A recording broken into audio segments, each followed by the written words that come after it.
There is a list posted on a gymnasium wall in Wilmington, North Carolina, that changed the history of basketball forever. Most people will never see it. It is long gone, yellowed, and forgotten.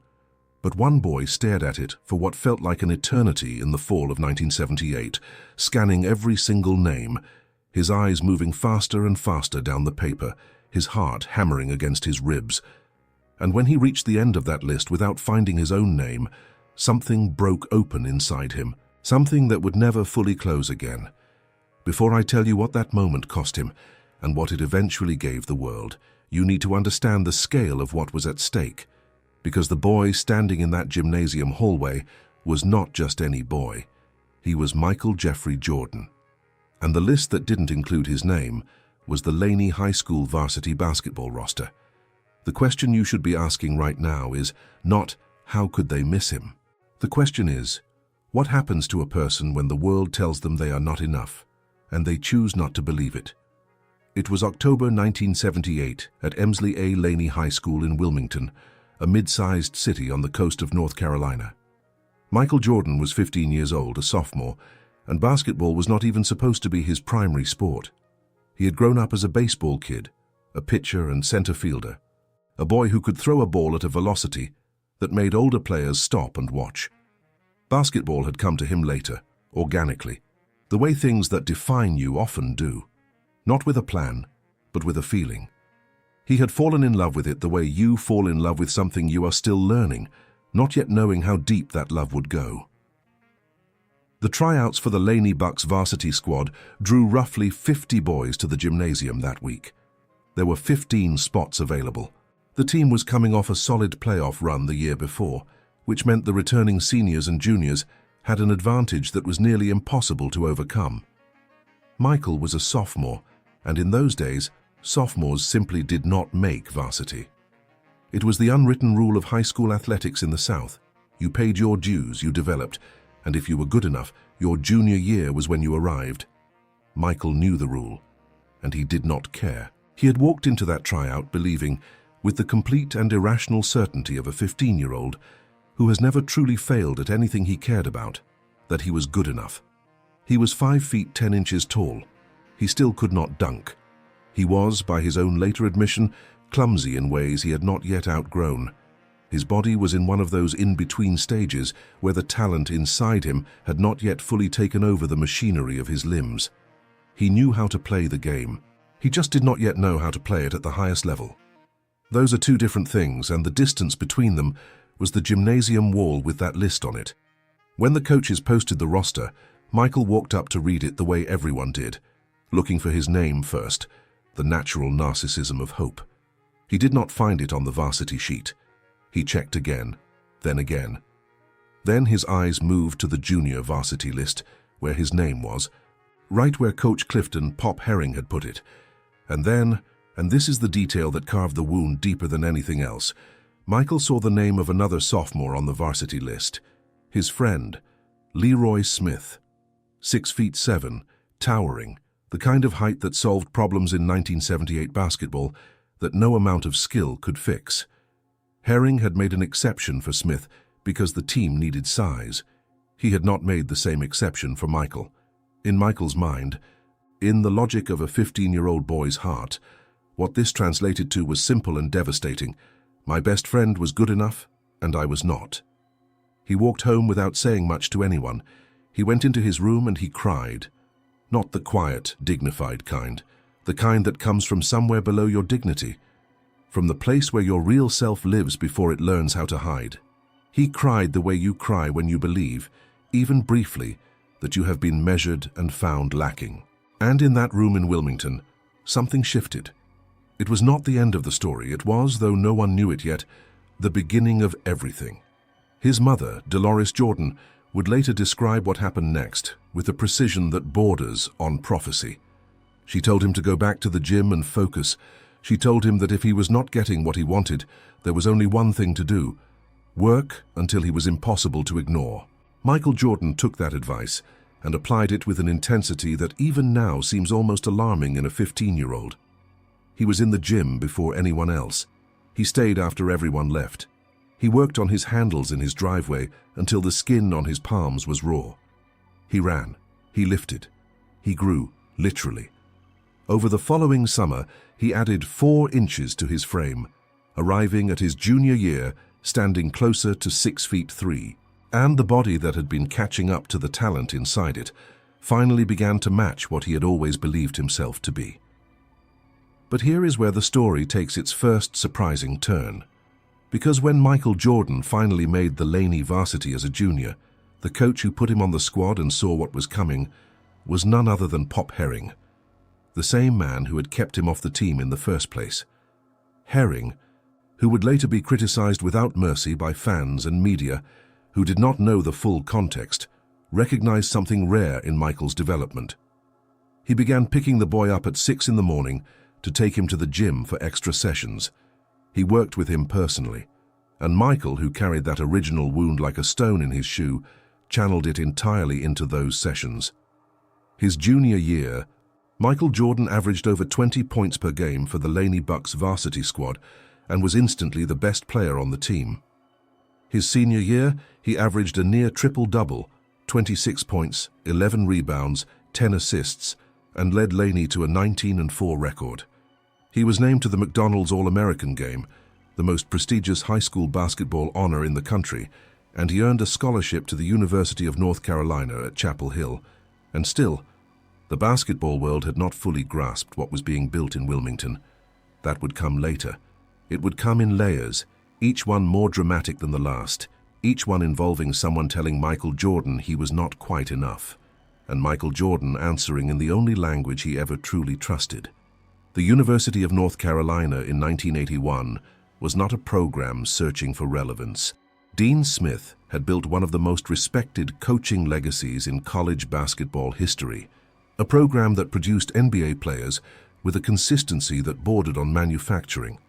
When Michael Jordan arrived as a freshman, he was not the biggest recruit on the team. He was not the projected star. He was a highly regarded prospect among several highly regarded prospects, which in the world of elite college basketball meant he still had everything to prove. Dean Smith ran a team system, not a star showcase. Players who came in thinking they would light up scoreboards immediately discovered that at Chapel Hill, you earned your minutes, earned your role, earned your shots. For Michael, who had spent 2 years running an engine fueled by proving people wrong, this was simultaneously frustrating and perfect. The 1982 NCAA championship game was played in New Orleans.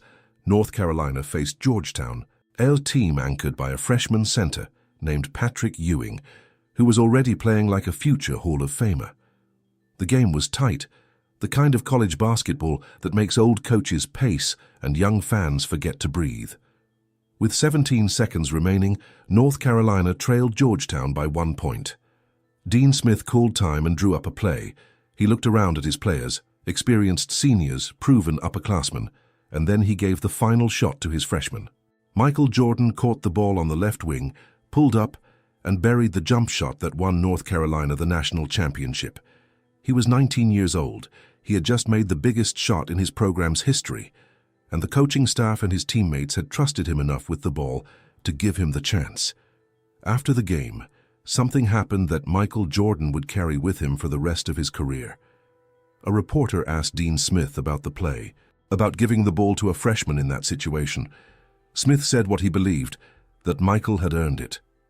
But Jordan also heard the subtext, the part that wasn't said but floated in the air around every great player who has not yet arrived. You haven't done this yet. One shot in one game was not a legacy. One shot was a moment.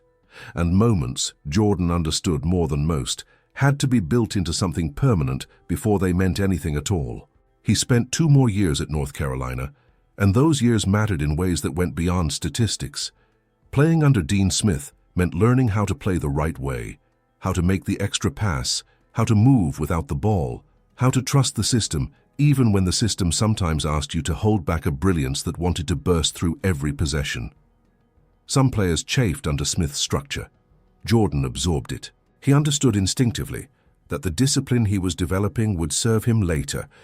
In moments where individual will alone was not sufficient, he was learning how to be part of something, which is the thing that would eventually make his individual dominance sustainable over the length of a career.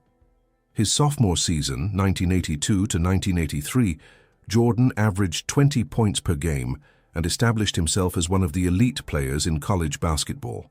The comparisons began. People reaching for the names of players who played like this, who moved like this, who seemed to understand the geometry of the court at a level that suggested they were reading a different map than everyone else on the floor. By his junior year, he won the Naismith Award and the Wooden Award in the same season, college basketball's two most prestigious individual honors, and the conversation shifted from whether he was extraordinary to something simpler. Whether staying in college another year made any sense at all. He left after 3 seasons. He was ready. More than that, he had outgrown the space. Dean Smith knew it, Jordan knew it, and when he announced he was entering the draft, Smith supported the decision fully. The only question was where he would land. He led Team USA to a gold medal at the Los Angeles Olympics, averaging 17 points per game across 8 games. And players who watched him in those Olympic scrimmages went back to their teams and tried to explain what they had seen. Bobby Knight, the notoriously demanding coach who had never been accused of excessive praise, watched Michael in those Olympics and came away shaking his head. He watched Jordan dissect defenses with a fluency that made defensive schemes look like suggestions rather than constraints. Knight reached out to Portland Trail Blazers general manager Stu Inman, who was holding the 2nd overall pick in the upcoming NBA draft. Knight's message was simple and direct. Take Jordan. Whatever position you need, play him there. Jordan is the best player in this draft. Stu Inman listened politely. And then Portland took Sam Bowie. Here is where the story pivots in a direction that no one who lived through it will ever forget. The 1984 NBA Draft is the most scrutinized selection event in professional sports history, not because of what teams got right, but because of what one team got spectacularly wrong. The Portland Trail Blazers held the 2nd pick in the draft after the Houston Rockets, who had already locked in on Hakeem Olajuwon, then known as Akeem, a 7-foot center from Nigeria, whose talent was not in question by anyone. Portland needed size. They had Clyde Drexler, a young shooting guard with legitimate star potential, already on their roster. They had Jim Paxson at guard. What they needed was a dominant big man, and the best available big man besides Olajuwon was Sam Bowie, a 7'1" center out of Kentucky with a frame that made basketball coaches practically weep with gratitude. The problem was the legs. Bowie had missed 2 of the previous 3 college seasons with a broken left leg. The risk was visible to anyone who looked carefully. Portland looked anyway, ran their own medical evaluation, got a clearance they believed in, and took Bowie. The Chicago Bulls, picking 3rd, took Michael Jordan without hesitation and without apology. The Bulls' front office knew what they had. General Manager Rod Thorne, in a moment of rare front office candor, said publicly that the Bulls felt almost guilty about their good fortune. Here was a player of immense talent falling to them because 2 teams in front of them had different needs. Chicago needed a star. Chicago got one. In that moment, in the draft room on June 19, 1984, the Portland Trail Blazers handed the Chicago Bulls something more valuable than a basketball player. They handed them a narrative. They handed Michael Jordan a permanent, living, breathing piece of motivation that he would access for the next 15 years. Because Michael Jordan never forgot where he was not chosen, the same way he never forgot the list on the gymnasium wall. The same way he never forgot the laughter at the All-Star Game freeze-out. The same way he never forgot every slight, every doubt, every moment someone told him, consciously or not, that someone else was more important. He checked into hotels under the name Leroy Smith. His old friend from Laney High, the boy who had made the varsity list that day and left Michael Jordan's name off it. Years later, when someone asked him why, Jordan smiled in that way he sometimes did when a question got close to something true. Leroy Smith, he said. That name never leaves you. Michael Jordan made his NBA debut on October 26, 1984, at Chicago Stadium, scoring 16 points. A month later, he was on the cover of Sports Illustrated under the headline, "A Star is Born." By December, fans were voting him into the All-Star Game as a starter. He was 21 years old. He was already undeniably something different. He averaged 28 points per game in his rookie year, shot over 50% from the field, and dragged a Bulls team that had won just 27 games the year before, all the way to a 38-win season and their first playoff appearance in years.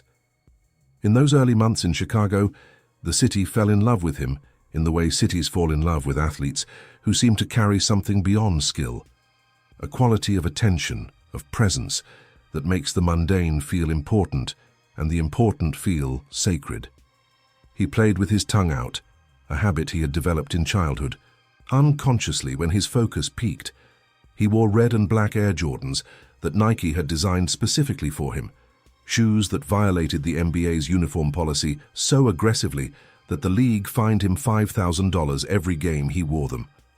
Nike paid every fine without complaint because they understood, as the league did not yet fully grasp, that the shoes and the fines and the controversy were not a problem. They were marketing.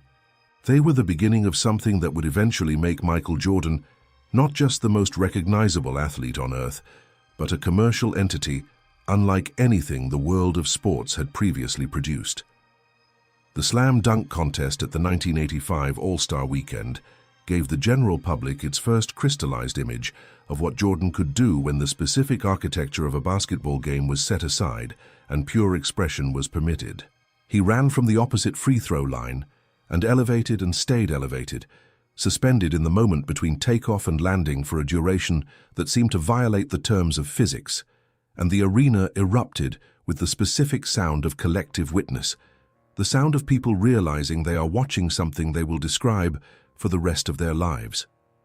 He lost the contest to Dominique Wilkins that year. He came back the following year and won it from the opposing free throw line.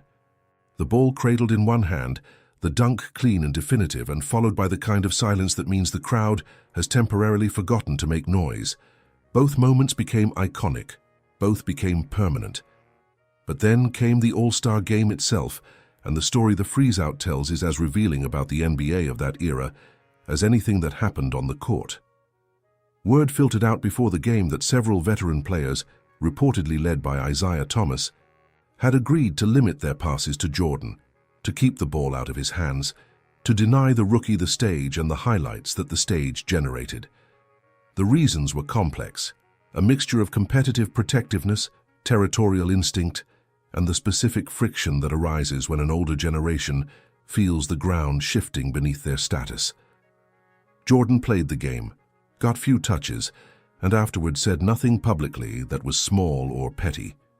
He filed it away in the place where he kept everything, the place that had no drain, and then everything stopped. The second game of his second season, Michael Jordan came down from a routine drive and felt something wrong in his left foot. A hairline fracture, the doctors said. He would miss 64 games. The Bulls struggled through that season without him, and Michael sat in street clothes watching a team he knew he could transform, counting the days, managing the anxiety of enforced stillness, the way a caged animal manages the walls of its enclosure, by pretending, but never actually accepting. When the medical staff finally cleared him to return late in the year, the Bulls were barely clinging to a playoff spot. He came back, played, and did what he always did when the stakes were highest. He became more than the moment seemed to require. In Game 2 of the first round against the Boston Celtics, the 67-15 Boston Celtics, Larry Bird's greatest team, the team that many basketball historians still consider the finest assembled in the sport's history, Michael Jordan scored 63 points, in a loss, in a double overtime game that the Celtics won and that the Bulls eventually lost in a sweep. But 63 points, a number that had never been scored in a playoff game in the history of the NBA. A number so large that it seemed to exist outside the normal accounting of basketball reality. Larry Bird, who had seen everything by 1986, who had played through the rivalries and the battles and the transcendent moments that define a decade of dominance, walked out of that game and said the words that became the most eloquent description of Michael Jordan's early genius. I think he's God disguised as Michael Jordan. Not great, not exceptional, not the best I've seen, God disguised. But here is the thing about that quote that people tend to forget when they repeat it. It did not mean Jordan had arrived. It meant Jordan was alone. It meant that one man, no matter how godlike his individual performance, cannot beat a team by himself. The Celtics swept the Bulls. The following year, the Detroit Pistons swept the Bulls. And then, over the next 3 seasons, something began that would test Michael Jordan in ways that transcended basketball, that would ask something of him that box scores cannot measure. The Detroit Pistons of the late 1980s were a team built, consciously and deliberately, around a single tactical purpose: stopping Michael Jordan. They called it the Jordan Rules. Chuck Daly, the Pistons head coach, a meticulous and calculating basketball mind, had sat in the film room after watching Jordan score 59 points against his team on Easter Sunday 1988. He had also scored 61 against them the year before, a number that at the time was the highest ever recorded against the Pistons in a single game, and decided that conventional defense was futile. What Daly designed instead was a system of controlled violence. If Jordan was at the top, the Pistons forced him left. If he was on the wing, they doubled immediately. And if he drove to the basket, any time, for any reason, the nearest Piston put him on the floor, hard, every time, without apology. Bill Laimbeer, Rick Mahorn, Dennis Rodman, Vinnie Johnson, Isaiah Thomas. This was not a basketball team in the conventional sense. It was a gauntlet with a scoreboard. The Pistons did not simply want to beat Jordan. They wanted to beat him in a way that would leave marks, that would make him question whether the path to the basket was worth the price at the end of it. They wanted him to feel every drive. They wanted him to hesitate just once, in that fraction of a second between the decision to attack and the moment of contact. A hesitation that small would have been enough. It never came. He kept driving. He kept getting knocked down. He kept getting up. And this, more than any individual performance, is the element of Jordan's story that deserves to be understood. He was knocked to the floor by the same team 4 years in a row, and he never stopped going to the basket. He just worked in the off-seasons. On making the floor cost them more: Bill Laimbeer, Rick Mahorn, Dennis Rodman, Vinnie Johnson, Isaiah Thomas. This was not a basketball team, it was a gauntlet, and Michael Jordan had to run it 4 consecutive playoff seasons. In 1988, the Pistons beat the Bulls 4-1 in the Eastern Conference semifinals. In 1989, they beat them 4-2 in the Eastern Conference finals. In 1990, they beat them 4-3 in the Eastern Conference finals, the Bulls coming as close as they ever had before falling short in the deciding game, Jordan scoring 31 of his team's 74 points in a loss that felt, in that moment, like it might define his career. He was 27 years old and the best individual player in the world, and he could not win the one thing that mattered. He sat on the bus after Game 7 of the 1990 Eastern Conference Finals, and he cried. His father, James Jordan, came onto the bus and sat with him. "It's just one game," his father said. "Come back next year." What happened that off-season is one of the most important stories in the history of athletic transformation. Michael Jordan looked at everything that had been done to him, examined it without flinching, and made a decision that separated him permanently from merely great players. He hired Tim Grover. He went into the weight room. He added 15 pounds of muscle to a frame that had been getting beaten up by the Pistons for 3 years and rebuilt himself into something the Jordan rules could no longer contain. He did not change his game. He changed his body. He changed the cost of fouling him. And then he waited. The 1991 Eastern Conference Finals between the Bulls and the Pistons was, by every analytical measure, a rematch. By every emotional measure, it was an execution. The Bulls swept Detroit in 4 games. Not close games, not nail-biters. They won each one by at least 8 points, methodical and remorseless, and in the final seconds of the last game, the Pistons walked off the court before the buzzer sounded, refusing to shake hands, refusing to acknowledge what had just happened to them. The walk-off became infamous, a moment of poor sportsmanship that defined how the bad boys' era ended, not with dignity, but with the kind of exit that only happens when a team knows in its bones that it has just been replaced. Jordan had shaken hands with the Pistons every year they had beaten him, every year. He never forgot that either. But now there was still the finals, and here is where the story delivers its most surprising pivot, the moment that reframes everything that came before it. because the Chicago Bulls' opponent in the 1991 NBA Finals was not just any team. It was the Los Angeles Lakers, the team of Magic Johnson and James Worthy, the defining dynasty of the 1980s, the Showtime squad that had won 5 championships in that decade and whose star had spent years quietly observing the young player from Chicago who seemed to be coming for everything they had built. Magic Johnson had seen Michael Jordan up close. He knew. They all knew.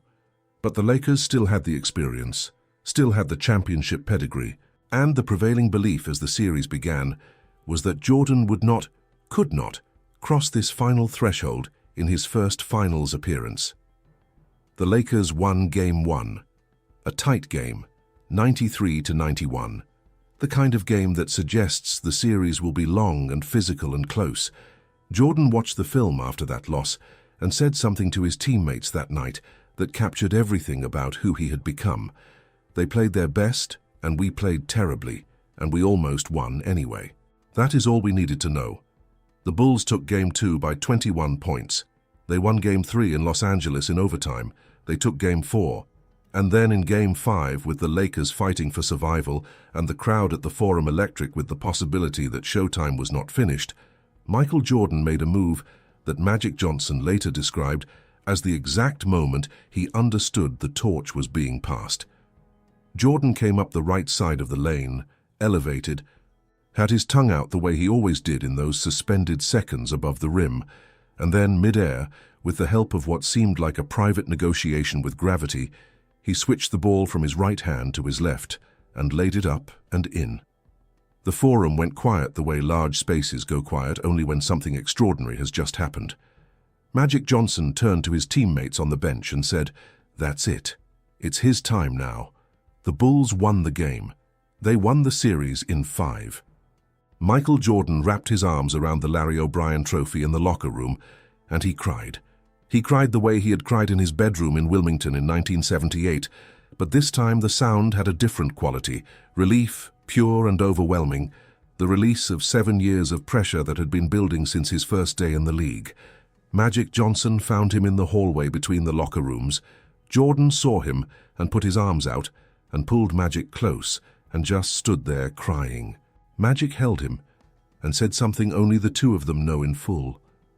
What Magic later shared publicly was this: he was so happy that he had won, that he had busted through. That was a special moment for him and myself. Jordan would later tell the world what winning that first championship meant in the context of everything that had come before it. At last, he said, "I fit somewhere in the category of Larry Bird and Magic Johnson. 7 years. 6 scoring titles in those 7 years. 3 times named the league's most valuable player before winning a ring. 3 times eliminated by the Pistons. 1 broken foot. 1 freeze-out at the All-Star game. 1 name missing from a gymnasium roster in 1978. All of it leading to that hallway in Los Angeles, where a 31-year-old man who had been told in 100 different ways that he was not quite enough finally held the one thing that said otherwise."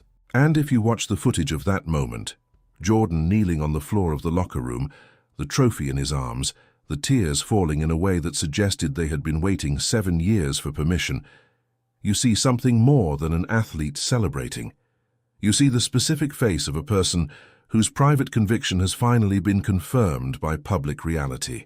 You see the vindication of the room in Wilmington, where a 15-year-old boy cried and decided what kind of person he was going to be. But the story does not end in 1991. That is the thing about Michael Jordan that the list on the wall story sometimes obscures. He did not stop when he arrived. He did not relax into what he had built. He went back to Portland the following season, the same Portland that had passed on him 8 years earlier, and he took the Larry O'Brien trophy directly to them. The Bulls defeated the Trailblazers in the 1992 NBA Finals, 6 games, Jordan averaging 35 points per game in the clinching victory. He stood on the court afterward with the trophy again, and if any part of him thought about a draft room in 1984 and a general manager who chose a center, he did not say so in public. He did not need to.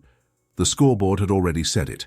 3 championships in 1991, 1992, and 1993, 3 Finals MVP awards, 5 regular season MVPs over the course of his Bulls career, 10 scoring titles, Defensive Player of the Year, 6 NBA championships total across 2 separate runs. The second three-peat coming after a retirement, a season of minor league baseball, a return, and then 3 more consecutive titles from 1996 to 1998. Each one its own complete story. Each one built on the architecture of that first rejection. The number is worth pausing on. 6 championships in 8 finals appearances, never losing a finals series. The Bulls never lost a finals, not once. In 7 attempts under Jordan, counting his returns in 1995 and the Washington years, he went to 6 finals and won all 6. That is not a career, that is a statement. A statement written over 2 decades, addressed to everyone who ever doubted, everyone who ever passed, everyone who ever laughed, everyone who ever kept his name off a list. Sam Bowie's NBA career lasted 10 years and was largely defined by the injuries everyone had worried about in 1984. He averaged 10 points and 7.5 rebounds per game, respectable numbers that would have been celebrated on almost any other player in any other context. He became a figure of perpetual retrospective sympathy, a man whose story was always told in relation to someone else's greatness, always defined by the draft room moment he did not control. He was not a bad player. He was just the player who was chosen instead of Michael Jordan, and in basketball history, there is no harder place to stand. In Portland, his tibia broke twice in 2 consecutive seasons, each fracture arriving with the kind of clinical cruelty that made the original optimism of the 1984 draft room feel almost naive in retrospect. He later found success in harness racing, a second career built on his own terms, away from the shadow. But the shadow never fully disappeared. It is the nature of that particular kind of proximity to greatness that it becomes the organizing fact of a person's legacy, whether they want it to be or not. Pop Herring, the Laney High School coach who sent a 15-year-old to the junior varsity and unknowingly struck the flint that started the fire, was invited to the unveiling of Michael Jordan's bronze statue outside the United Center in Chicago in 1994. The statue was enormous, Jordan frozen mid-flight, captured at the apex of what he had built from everything that had been denied him. 20,000 people were in the crowd. Jordan stood at the microphone and thanked his coach for believing in him, and then, in a moment that said everything about who Michael Jordan was, who he had always been, he turned to the crowd and reminded them that Pop Herring had been the first person to cut him from a team. The crowd roared. Herring, standing nearby, took it with the grace of a man who understood he was part of a story larger than himself. He smiled. He knew what his decision had produced. He had watched it the way everyone had watched it, with a particular mixture of pride and wonder, understanding that sometimes the worst thing you can do to someone extraordinary is make things easy. There is a question underneath all of this that I want to leave you with, because it is the question that makes Michael Jordan's story more than a sports story. It is the question that makes it the kind of story people are still telling 40 years later, still sharing with their children, still returning to when they need something that functions like armor. The question is this: what would have happened if his name had been on that list? What if Pop Herring had put Michael Jordan on the Laney Bucks varsity team in 1978 and Michael had arrived young, early, without the fire that the rejection built?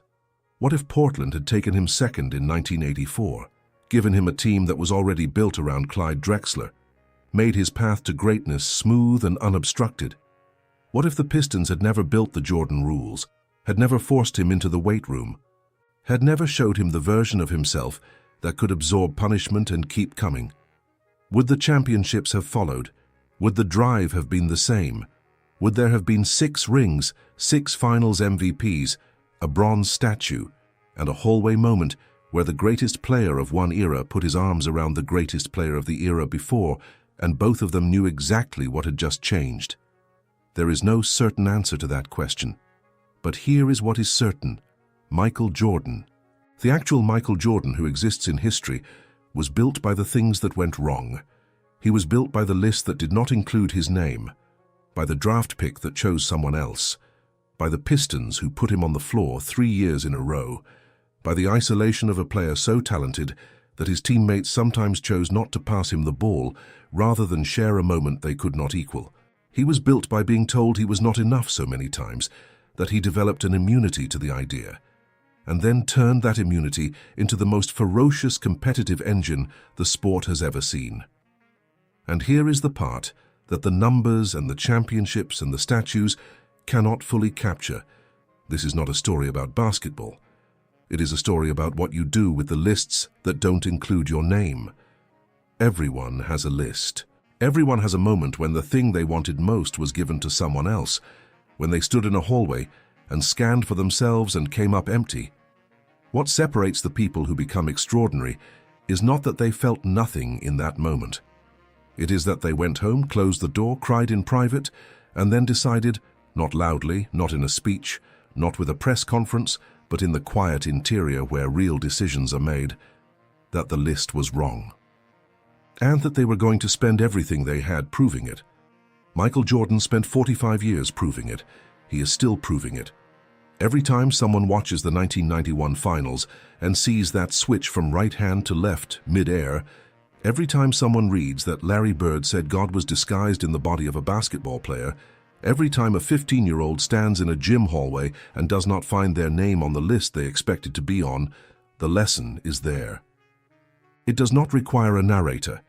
It does not require a moral. It simply is. The list did not include his name. The draft took someone else. The Pistons put him on the floor, and he became the greatest basketball player who ever lived. If you have ever been told you are not good enough by a coach, a team, a company, a person, a moment, a closed door, then this story is yours. You are not watching Michael Jordan's story from the outside. You are watching a mirror. The humiliation is the same. The doubt is the same.